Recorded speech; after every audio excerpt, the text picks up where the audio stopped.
जाना परम नहात प्रयागा, जाना परम नहात प्रयागा, मगन होत तुम्हारे अनुरागा, मगन होगे तुम्हारे अनुरागा, मगन होत तुम्हारे अनुरागा, मगन होगे तुम्हारे। संकल्प में भरत का नाम सुनकर के राम जी धार में गिर पड़े, बेहोश हो गए। ये मैंने देखा राम आपसे कितना प्रेम करते हैं। और सुनहु भरत हम झूठ न कहे, हम संत लोग हैं भैया, हम झूठ नहीं बोलते भरत, हम असत्य भाषण करते ही नहीं, झूठ बोलते ही नहीं। क्यों? जैसे तुम्हारा राम उदासीन व्रत लेकर के आया है ना, उदासीन तापस बन रहे, ऐसे उदासीन वृत्ति लेकर के तपस्वी रूप में हम यहाँ रहते हैं। सब साधन करे सुकृत सुहावा, जीवन में जितने पुण्य किए, आज तक जीवन में जितने पुण्य किए उसका फल क्या मिला? सब साधन करे सुकृत सुहावा, लक्ष्मण राम लखन राम सिए दर्शन पावा। सारे जीवन में जितने पुण्य किए उसका फल मिला कि मैंने राम लक्ष्मण जानकी का दर्शन किया। पर यदि राम लक्ष्मण जानकी के दर्शन का कोई पुण्य मिला, ते ही फल कर फल तरस तुम्हारा। राम लक्ष्मण जानकी के दर्शन का फल के भरत जैसे संत का दर्शन मिला। अपने आप को हल्का मत ले, छोटा मत ले। मेरे जीवन के पुण्यों का फल, मैं झूठ नहीं बोलता। भरत उदासीन तापस बन रहे, सुनो भरत हम झूठ न कहे। सारे जीवन के पुण्यों का फल राम दर्शन, और राम दर्शन के फल का फल भरत जैसे संत का दर्शन। भरत जी महाराज को कुछ सांत्वना मिली, लगता है राम नाराज नहीं होंगे मुझ पर। और रात्रि विश्राम में भोजन की और रहने की व्यवस्था हुई। तो पहले तो आए थे कौन? राम लक्ष्मण जानकी, तो साधु वेश में आए थे, तो साधु वेश में व्यवस्था थी जैसी कर दी। पर अब तो अयोध्या का चुना हुआ राजा आया है, युवराज आया है, तो भरत जी महाराज की सेवा भी उसी तरह होगी जैसे उसकी पदवी है। रिद्धि सिद्धि बुलाई और महलों में जैसी व्यवस्था होती है ऐसी व्यवस्था वहां हुई। और सारी अवध की प्रजा ने ये कहा, ऐसा लग रहा कोई आश्रम में नहीं, अवध के राजमहल में सो गए। पर भरत जी महाराज नहीं सोए। भरत जी महाराज कैसे रहे? संपत्ति चकई भरत चक, वो संपत्ति जो वैभव दिख रहा था वो चकवी की तरह था, और भरत जी चकवे की तरह हैं। और जब रात होती है तो चकवा चकवी अलग हो जाते हैं, एक दूसरे को दुश्मन की तरह देखते हैं। तो संपत्ति चकई भरत चक, मणि आय सो खेलवार, और तेहि निश आश्रम पींजरा, राम की भावनुसार। भरत जी को ऐसा लगा जैसे आज किसी ने मुझे कारागृह में डाल दिया हो, पिंजरे में बंद कर दिया हो। ऐसे रात निकाली और प्रातः काल हुआ, तीर्थराज में स्नान किया। और स्नान करने के बाद भरत जी महाराज अपने परिकर को लेकर के अवध का परिकर आगे बढ़ चला। साथ में निषाद राज जा रहा है। और बाबा जी लिखे, किए जाए छाया जलद, सुखद वही बर्बाद, तस मग भयो न राम कहूं जस भर तैया। धूप नहीं निकल रही, बादल छाया करते जा रहे हैं, किए जाए छाया जलद और सुखद बही बरबार। ठंडी शीतल मंद सुगंध हवा चल रही है और ऐसा लगता है जैसे किसी ने रास्ते के कंकड़ और कांटे चुन लियो, निकाल दियो, साफ कर दिया हो। जस मग भयो न राम कहूं, ऐसा मार्ग तो परमात्मा राम के भी लिए नहीं हुआ जैसा भरत जी महाराज के भी हुआ। सीताराम सीताराम गाते वो चले जा रहे हैं। सीताराम सीताराम सीताराम जय सीताराम। सीताराम सीताराम सीताराम जय सीताराम। सीताराम सीताराम सीताराम जय सीताराम। सीताराम सीताराम सीताराम जय सीताराम। राजा राम राजा राम राजा राम जय राजा राम। राजा राम राजा राम राजा राम जय राजा राम।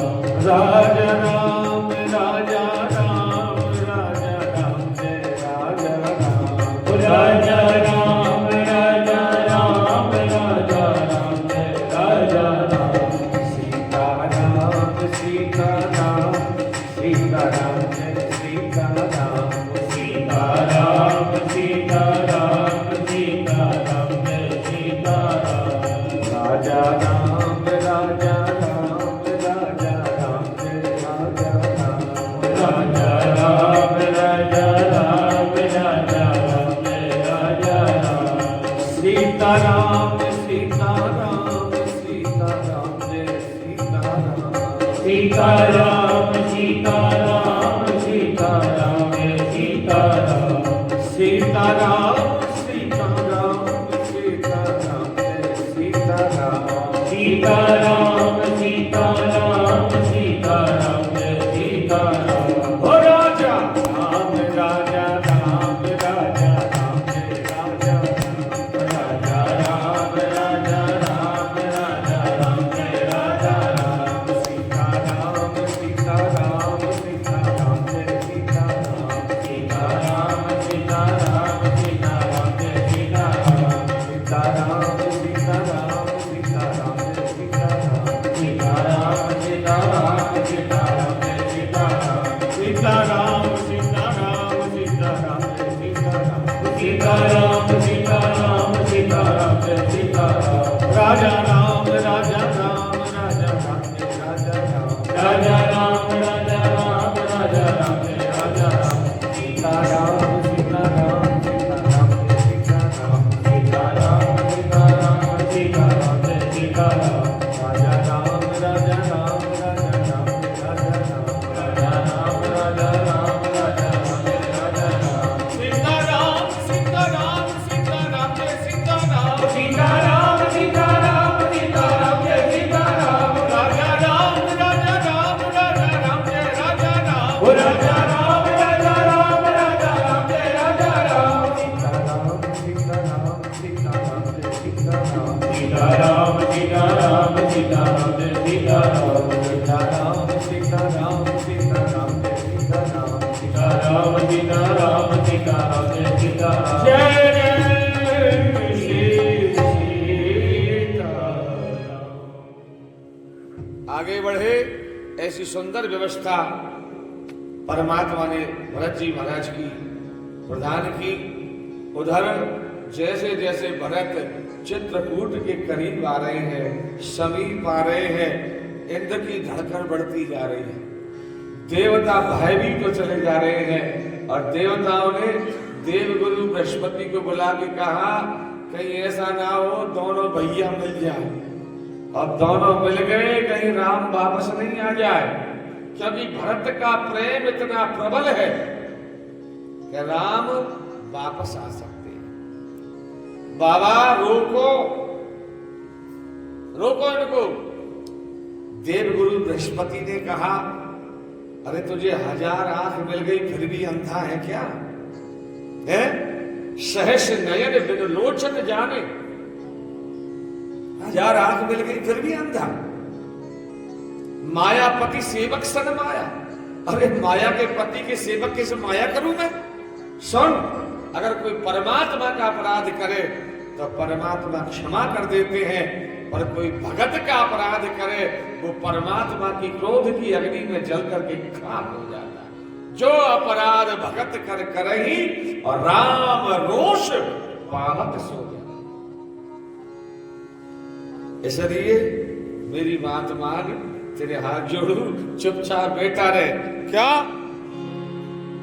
भारत सरिषि को राम सनी, ओ भारत सरिषि को राम सनी, भारत सरिषि को राम सनी, भारत सरिषि को राम सनी, जग जप राम राम जपते, ओ जग जप राम राम जपते, जग जप राम राम जपते, जग जप राम राम जपते।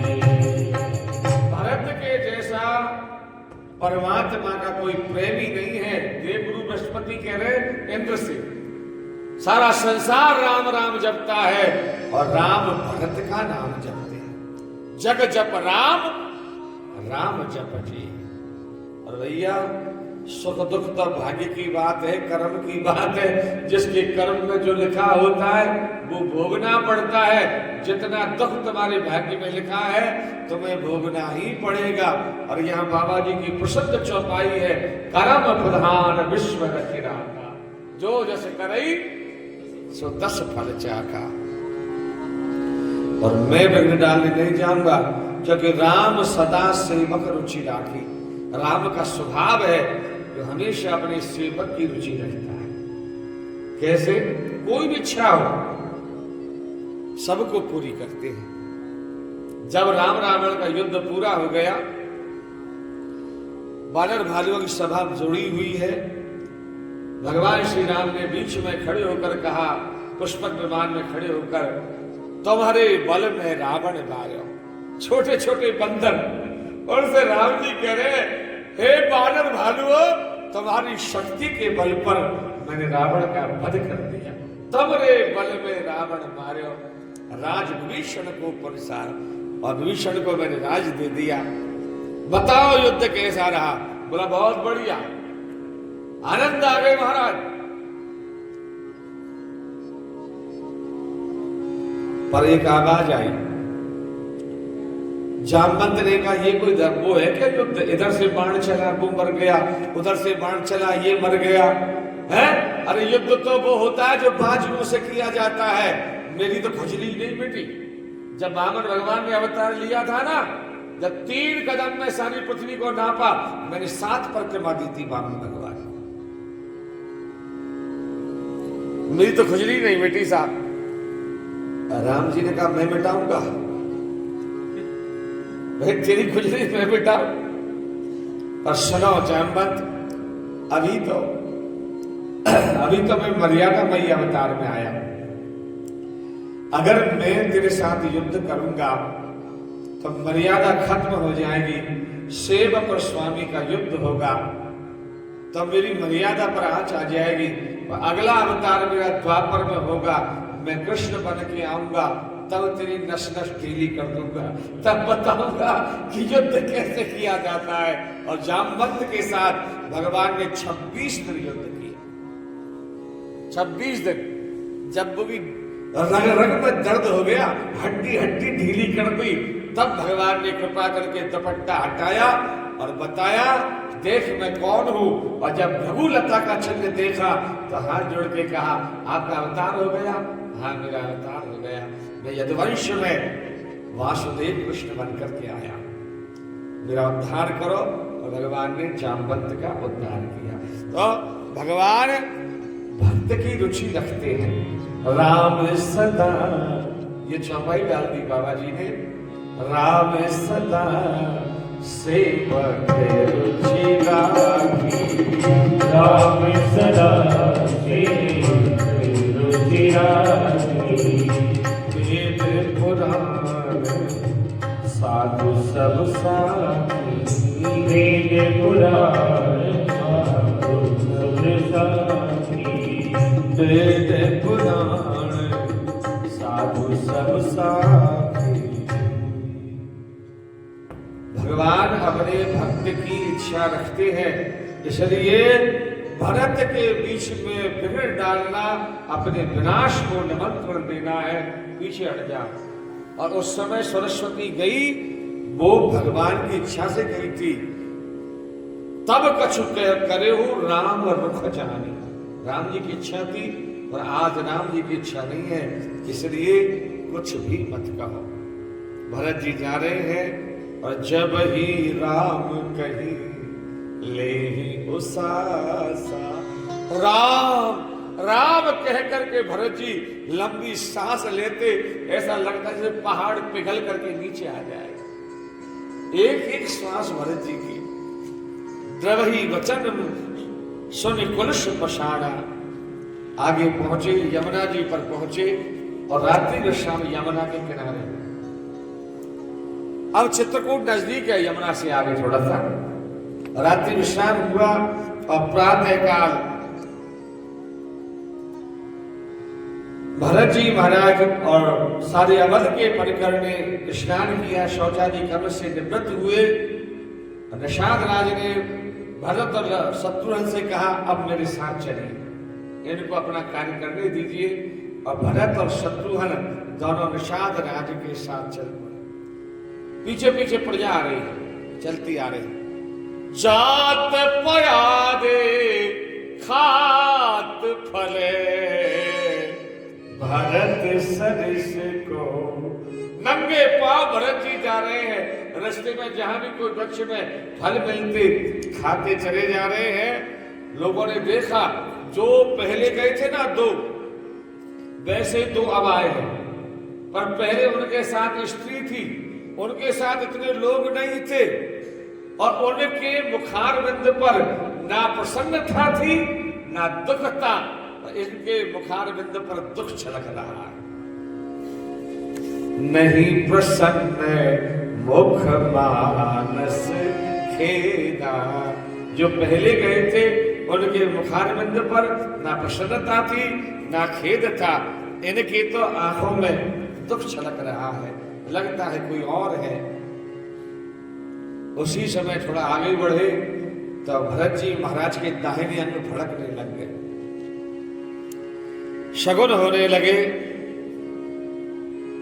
उधर रात गुजरी, ओहा राम रजनी अवशेषा, और जागे सी सपन अस देखा। रात गुजरी, प्रातः काल हुआ। भगवान श्री राम लक्ष्मण जानकी अपने नित्य क्रिया से निवृत्त हुए और वेदी पर आकर के बैठे, ऋषि मुनियों को प्रणाम किया। एक वट वृक्ष की छांव में वेदी बनी है, वहां राम और जानकी बैठे हैं, सामने लखनलाल बैठे हैं। सीता जी ने कहा, सरकार, हाँ, रात को मैंने सपना देखा। क्या देखा? सहज समाज भरत जनो आए। ऐसा लग रहा था जैसे सारे समाज को लेकर के और भरत जी महाराज आ रहे हैं। मैंने अपनी माताओं को देखा, उनका चेहरा उतरा हुआ था और माताओं ने श्वेत वस्त्र पहन रखे थे। भरत जी महाराज ने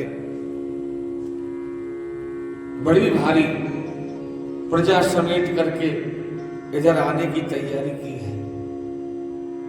और जैसे ही राम जी ने सुना, आंख बंद हो गई। लक्ष्मण की ओर देखकर कहा, लखन सपन यह नीर न होई। लक्ष्मण, ये सपना ठीक नहीं है। कठिन कुचाह सुना वही कोई बुरा समाचार सुनने को मिलने वाला है, कोई दुखद समाचार सुनने को मिलने वाला है। ऐसे कह करके राम जी शांत हो गए। थोड़ी देर बाद देखा धूल उड़ती चली आ रही है, सामने से धूल उड़ती चली आ रही है।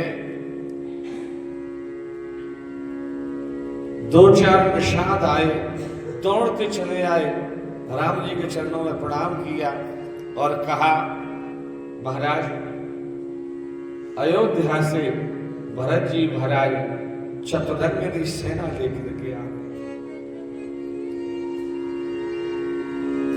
बड़ा भारी परिकर है उनके साथ और चित्रकूट की ओर चले आ रहे हैं। सुनत सुमंगल में इन मंगल वचनों को सुन करके तन प्रमोद मन पुलक भय, मन पुलकित हो गया, तन पुलकित हो गया, मन प्रसन्न हो गया और भगवान श्री राम के कमल जैसे नेत्रों में आंसू आ गए, नेत्रों में आंसू आए और बहुरी सोच बस भैसिय रबनु, सीता के पति सोच के वशीभूत हो गए। कारण कवन भरत आगमन, भरत क्यों आ रहे, भरत के आने का कारण क्या है? और लोग कह रहे हैं सैन्य संग चतुरंगिनी, थोड़ी अकेला नहीं आ रहा, चतुरंगिनी सेना लेकर के आ रहे हैं। ऐसा तो नहीं, राजपाट का युवराज, राज का साधु साध समाज सजा करके यहाँ आ रहा हो और मुझे जो राज पदवी दे, यही मेरा तिलक करे, कहीं ऐसा तो नहीं है? एक तरफ मेरे पिता के वचन है, आज्ञा है, और एक तरफ भाई का प्रेम है। क्या करना चाहिए, क्या करूंगा मैं? इस बात को सोच करके राम जी गर्दन झुका लिए, आंखों में आंसू आ गए। पर लक्ष्मण को लगा कि कोई ना कोई गड़बड़ है, लक्ष्मण को लगा हृदय में कोई क्षोभ है। अब भरत जी महाराज राम जी के बिना पूछे लक्ष्मण ने धनुष उठाया और धनुष उठा करके लक्ष्मण खड़े हुए। भैया, राम ने देखा तुझे क्या हो गया?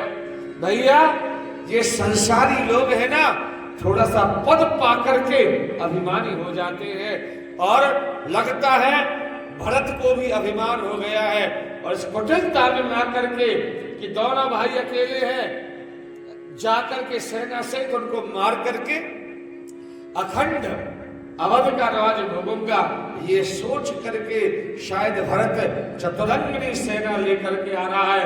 बहुत कुटिल है, कुबंधु है, आज से दंड बनता।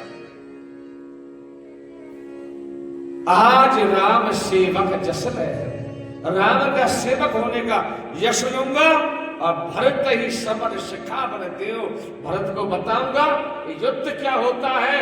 और भरत की और शत्रुघ्न की गर्दन नहीं काटी तो मेरा नाम लक्ष्मण नहीं। और अगर भगवान शंकर भी सहायता करने के लिए आए तो सौगंध राम की खाता हूं, भरत को कोई बचा नहीं पाएगा। जैसे हजारों हाथियों में से जो मृगराज होता है, शेर, जिसको चाहता है उस हाथी को पकड़ के ले जाता है, जैसे हजारों लवाओं में से बाज अपना शिकार झपट करके ले जाता है, तैसे ही भरत ही सेना समेत भरत को और उसके भाई शत्रुघ्न को समर में काट करके पटक दूंगा। ऐसे लक्ष्मण वचन बोले। राम जी गर्दन झुका दिए। भरत, लक्ष्मण क्या कह रहे हो तुम? बिना सोचे समझे तभी आकाशवाणी हुई और आकाशवाणी ने कहा, सहसा कर पाछे पछता। बिना सोचे विचारे कोई काम नहीं करना चाहे। कहीं वेद बुधते बुधनाई। बिना सोचे विचारे कोई काम करता है तो वेद उसे बुद्धिमान नहीं कहते। लक्ष्मण, जो तुम सोच रहे हो वो कुछ और है। इसमें कोई शंका नहीं है कि आपके बाहुबल में कहीं कमी नहीं है। लक्ष्मण, आप अकेले ही विश्व का विनाश करने में सक्षम हैं। भरत की तो क्या बात, पर अनुचित उचित विचार की, बिना विचार करके कार्य नहीं करना चाहिए। ये सुन करके लक्ष्मण जी लज्जित होकर के बैठ गए। और जैसे ही लक्ष्मण जी लज्जित होकर बैठे तो राम जी ने इशारा किया, इधर आओ।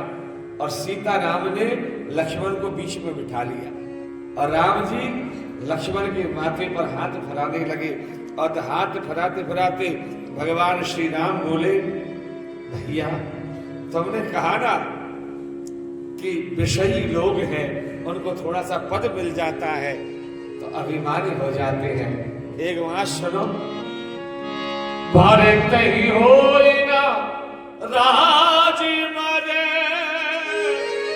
विधि हरिहर पद पाए। क्या अयोध्या के राज की बात कर रहा है। भरत को यदि ब्रह्मा विष्णु और शिव का भी पद मिले तो भी भरत जैसे संत को अभिमान नहीं हो सकता। भारत ही हो ही नाराज मद, बेबी हरि हर पद पाए। के कबहू की काजी सी करने, क्षीर सिंधु मिलेगा। काजी की खटाई के छींटे से क्षीर सागर का दूध नहीं फटता भैया। ऐसे ही भरत जैसे संत को कभी अभिमान हो ही नहीं सकता। लखन तुम्हार शपथ, लक्ष्मण मैं तेरी सौगंध खा के कहता हूं, मैं महाराज दशरथ की सौगंध खा के कह रहा हूं, तूने भरत को कुटिल कहा, कुबंधु कहा। भरत कौन है बताऊं? लखन तुम्हारे शपथ पे तू आना और सुच सुबंधु नहीं भरत समाना। दुनिया में भरत जैसा भाई होना ही मुश्किल। भरत जैसा भाई दुनिया में हो ही नहीं सकता। भरत हंस रविवंश तड़ाया। भरत हंस है और सूर्यवंश क्या है? तालाब की तरह। भरत हंस की तरह। और भगवती कौशल्या कहती है, भरत जी से कहती है एक बार, भरत, हाँ मां, तेरे पिताजी कहा करते थे, क्या कहते थे कि मेरा राम मणि है। महाराज दशरथ कहते थे मेरा राम मणि है पर मेरा भरत दीपक है। भरत कुल का दीपक है, राम मणि है। मणि को कहीं फेंक दो, ना वो वर्षा में बंद होती है, ना आग में जलती है, ना हवा उसका कुछ बिगाड़ सकती। पर दीपक हवा के हल्के से झोंके से बुझ जाता है। मेरा भरत दीपक है तो कुलदीप, पर वो दुख सहन करने के लायक।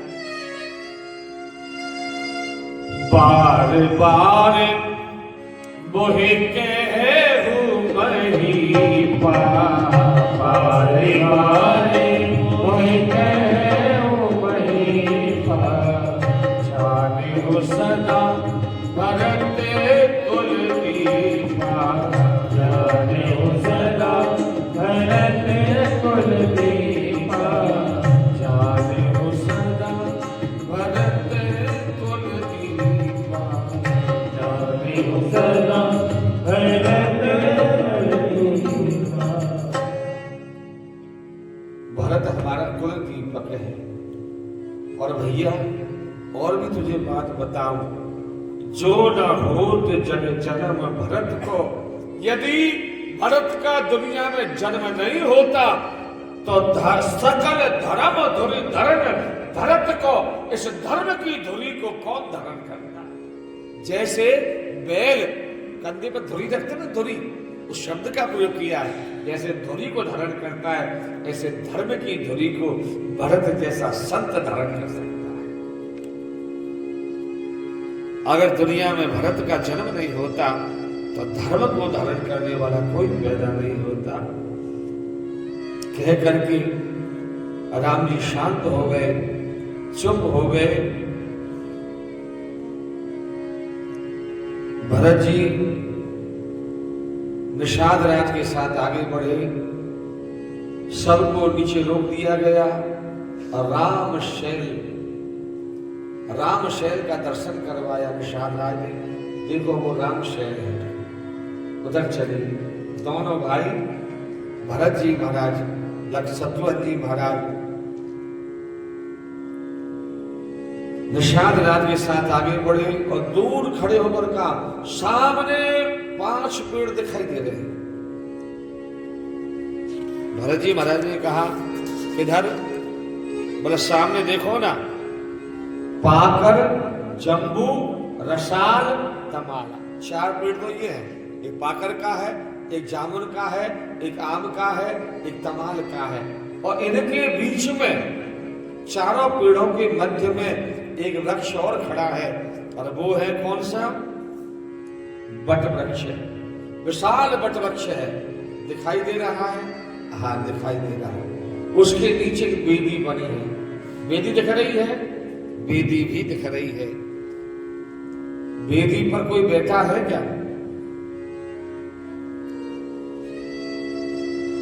जब वेदी पर नजर डाली तो सीताराम दिखाई दी, भगवान श्री राम और भगवती जानकी दिखाई दी। और भरत जी आगे बढ़े, आगे पहुंचे। अब आश्रम में प्रवेश करने की सीमा आ गई, दरवाजा आ गया। निषाद राज ने कहा प्रवेश करिए। भरत ने कहा मेरी पात्रता इतनी नहीं है कि मैं अंदर प्रवेश कर जाऊं, मेरी पात्रता इतनी है कि मैं दरवाजे पर खड़ा था। एक वृंदावन में संत हुए, जज साहब के नाम से प्रसिद्ध हुए।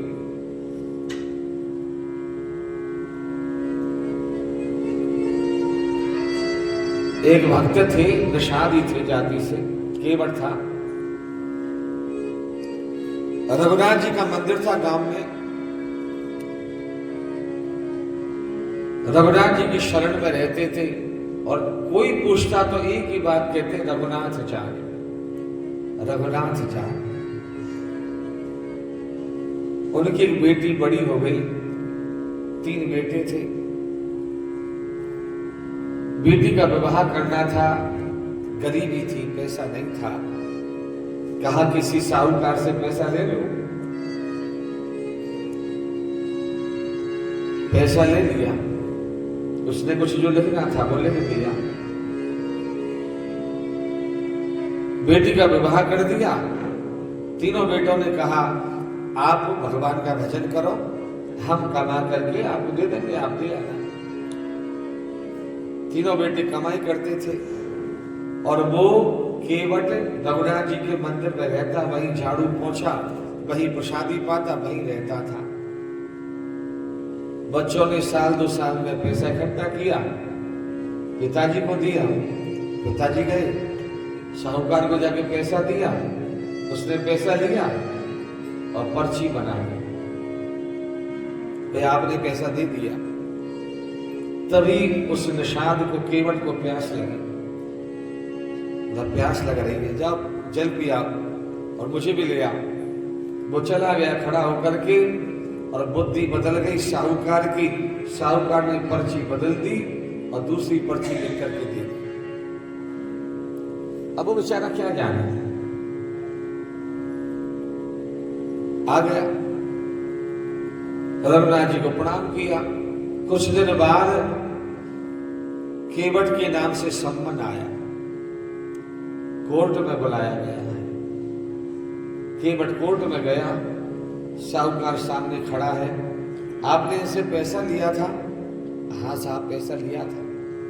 आपने इनका कर्जा पैसा नहीं चुकाया? बोला मैंने पाई का हिसाब कर दिया, ब्याज सहित, पर ये इसमें तो लिखा है। केवट ने कहा महाराज मैंने तो हिसाब कर दिया। क्या आपने जब पैसा दिया था कोई था वहां पर? बोला हाँ थे ना। कौन थे? रघुनाथ थे। कि रघुनाथ सर्वत्र रहते हैं। बोला रघुनाथ के नाम सम्मन निकाल दो। जज साहब ने कह दिया होगा कोई रघुनाथ नाम का आदमी, तो रघुनाथ के नाम से सम्मन निकाल दिया गया। अब बेचारा वो सम्मन लेके घूमे गांव में, रघुनाथ रघुनाथ रघुनाथ हो तो मिले। तो किसी ने कहा रघुनाथ जी का मंदिर है। तो जाकर के रघुनाथ जी के मंदिर पर पहुंचा। उसने जाकर के पुजारी के हाथ में बोला कोई रघुनाथ नाम का व्यक्ति रहता है क्या यहाँ? पुजारी ने कहा रहता है। हाथ में सम्मन दिया।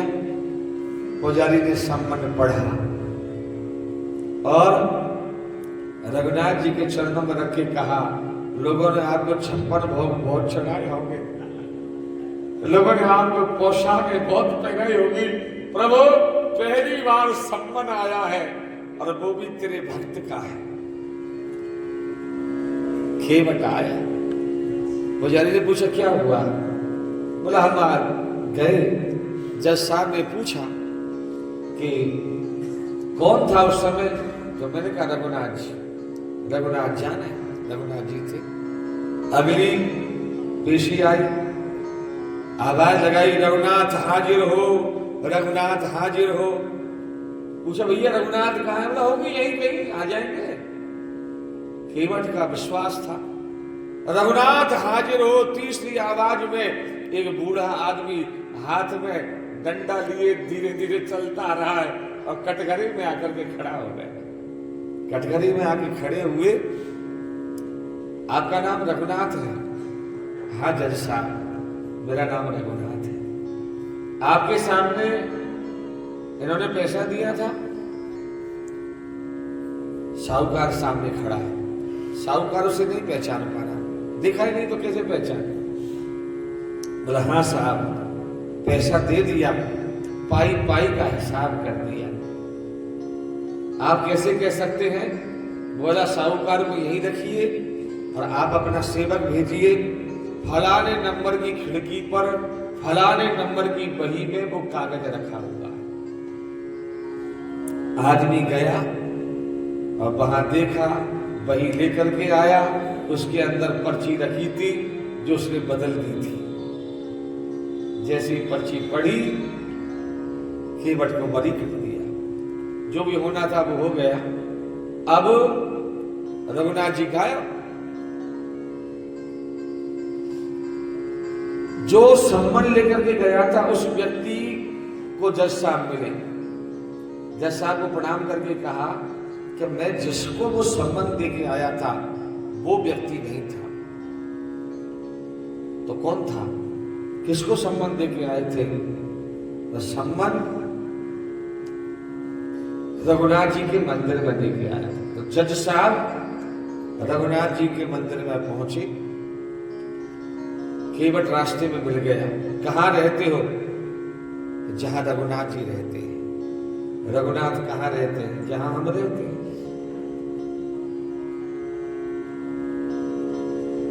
वहां पहुंचे। बोला सम्मन आपको दिया था पुजारी जी? हाँ सम्मन मुझे दिया था। तो वहां जो व्यक्ति गया था वो कौन था? बोला कौन गया बाबा? एक बूढ़ा बाबा गया था। आंखों में आंसू आ गए थे पुजारी ने कहा था उस दिन सुबह सुबह कि ठाकुर तेरे ऊपर बहुत लोग चढ़ाते हैं, आज पहली बार सम्मन आया है, तेरे भक्त पर कृपा करना। तो शायद मुझे लगता है रघुनाथ ही चला गया। कलम उठा करके फेंक दी, कोट उतार करके फेंक दिया और रोते रोते घर आए। घर वालों ने पूछा क्या बात है? बोला कुछ नहीं, कोई बात तो होगी।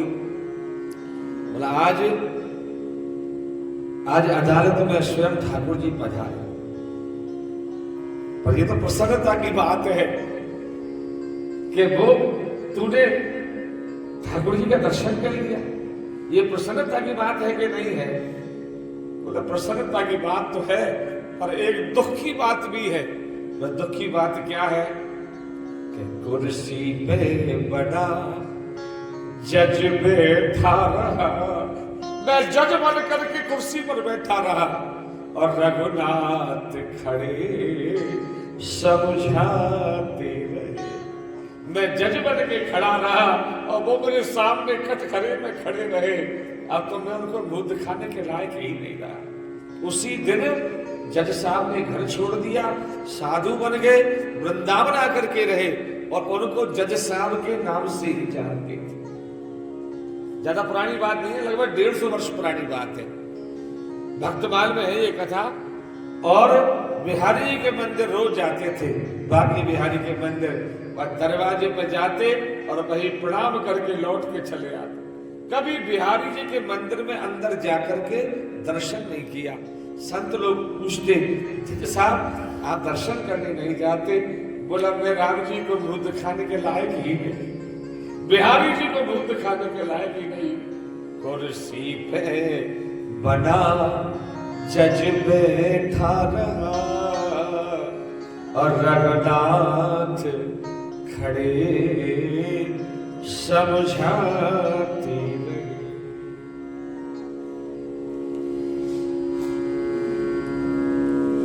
भरत जी महाराज को दिखाया, बोला मैं अंदर जाने के लायक नहीं, मैं कौन हूं? कौन बात से राम जी को मुंह जाकर दिखाऊं? मैं तो मुंह दिखाने के लायक तो नहीं हूं। मेरे कारण राम को वनवास हुआ और मैं जाऊं? दरवाजे पर खड़े हैं और दोनों हाथ उठाकर भरत जी महाराज ने कहा, पाहि नाथ कह पाहि गुसाई, पाहि माम, हे राघव पाहि माम, जोर से कह करके और भूतल परेऊ लपट की नाई लाठी की तरह जमीन पर गिरे। राम जी ने सुन लिया। ऐसा नहीं है कि राम जी ने नहीं सुना था, राम जी ने सुन लिया। और राम जी उधर पीठ करके बैठ गए थे पहले और लक्ष्मण उधर मुंह करके बैठा था। राम जी ने कहा, जब तक लक्ष्मण नहीं कहेगा मैं खड़ा नहीं। बहुत देर हो गई, राम जी गर्दन झुका करके बैठे हैं और भरत वहां पड़े हैं दरवाजे पर। और लखनलाल की स्थिति ऐसी है जैसे कोई चढ़ी चाप में खींच खिलारू, जैसे कोई पतंगों को खींच रहा हो, उसमें कोई दूसरा डाल दे। भरत राम लक्ष्मण जी का मन है, लक्ष्मण का मन राम चरणों में लगा हुआ है, पर भरत की आवाज सुन करके वही मन भरत के चरणों में जा लगा।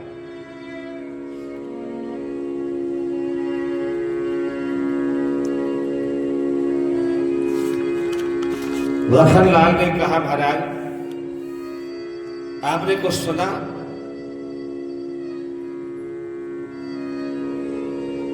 कुछ सुना? नहीं सुना। गर्दन झुकाए बैठे हैं और तब लखनलाल बोल ही पड़े, कहत सप्रेम नाय महिमा था, कहत सप्रेम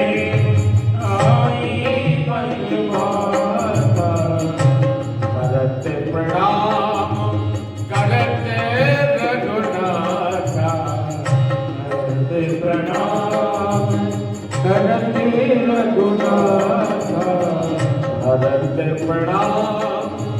करते रघुनाथा, प्रणाम करते रघुनाथा। लक्ष्मण जी ने धरती में माथा रखा पहले, कहत सप्रेम नाय महिमा था। राम जी को नहीं, भरत को प्रणाम किया। भैया मैंने तुझे कुटिल कहा, मैंने तुझे कुबंधु कहा, भैया मुझे क्षमा कर देगा। और फिर कहा, भरत प्रणाम करत रघुनाथा। और जैसे ही लक्ष्मण ने कहा भरत प्रणाम करत रघुनाथा, राम जी खड़े हुए, उठे राम सुन प्रेम अधीरा और दौड़े। ऐसे दौड़े हवा की तरह भागे राम जी। तो कहूं पट, कहूं निशंग, कहूं धनु, कहूं तीरा, 4 चीज गिरी। भगवान ने धनुष फेंका, भगवान ने तूणीर फेंका, भगवान ने बाण फेंके और भगवान ने पीतांबर, कहूं पट बलकल जो भी था बलकल फेंक दिया। 4 चीज छोड़ी। क्या छोड़ी 4 चीज? कि भरत भी 4 चीज छोड़ के आया था। कौन कौन सी? धारा माना आ रहा था ना, काम रुचि गति न चहु निर्माण। तू 4 चीज छोड़ के आया, मैं भी 4 चीज छोड़ रहा हूं। अथवा किसी संत से मिलने जाना हो तो धनुष्मान लेकर के नहीं जाया जाता है, इसलिए दूर फेंक दिए, धनुष्मान दूर फेंक दिए। भगवान ने बलकर क्यों पटका? क्या जीव और ब्रह्म के बीच में एक पर्दा पड़ा रहता है, उसका नाम है माया जवनिका। एक झीना पर्दा पड़ा है जीव और ब्रह्म के बीच में, जिसे माया रूपी पर्दा कहते हैं। और जब जीव भजन करते करते, तप करते करते ब्रह्म से मिलने के लायक हो जाता है, तब परमात्मा माया रूपी पर्दा हटा देते हैं। आज भगवान ने वो माया रूपी पर्दा हटा दिया और जीव और ब्रह्म का मिलन होगा। वहां पहुंचे, बर बस लिए उठाए रे, लाए कृपा निधान, भारत राम की मिलन लखे, बिसरा सबैया। भगवान श्री राम ने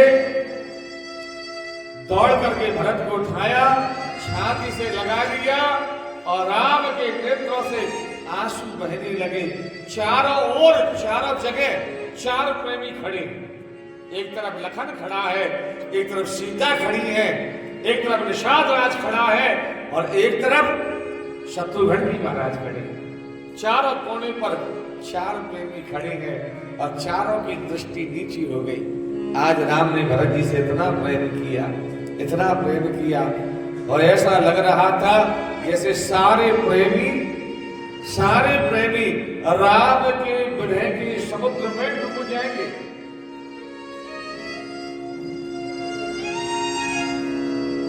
इसी बीच में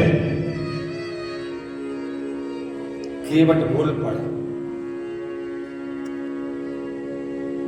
बाबा जी ने लिखा, अगम सनीह भरत रघुबर को, अगम सनीह भरत रघुबर को, जहाँ न जाए मन विधि हरिहर को, जहाँ न जाए मन हरिहर को, जहाँ न जाए मन विधि हरिहर को, जहाँ न जाए मन विधि हरिहर को, अगम समीर।